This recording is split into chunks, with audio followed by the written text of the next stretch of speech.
Now, Russia says it has downed Ukrainian drones over Moscow again for a sixth night in a row. There were no victims or major damage there, but the Kremlin did say Wednesday that 3 civilians were killed in another Ukrainian drone attack in the border region of Belgorod.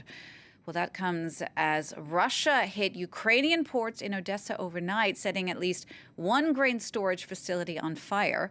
For the latest on that, let's bring in France 24's Emmanuel Shaz in Kyiv. Emmanuel, what's the latest from Odesa? Well, indeed, there was another night of terror against Odesa region, in Odesa region last night when Russia launched at least 20 drones against mostly the infrastructures, the port infrastructures in the region. Ukrainian air defense said that it downed 9 of these drones, but that there was damage to at least one facility storing grain. So what does that mean? It's not the first time that Russia is targeting Ukrainian ports.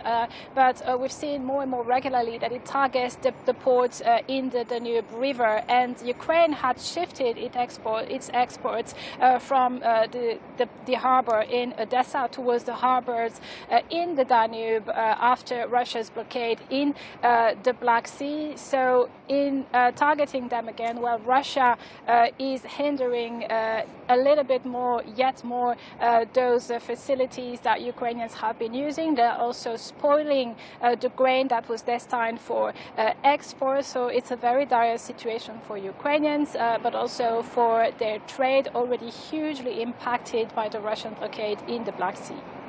Now, Emmanuel, this comes as authorities in Moscow say that the capital was hit by a sixth night in a row in an attempted drone strike. What more do we know about that?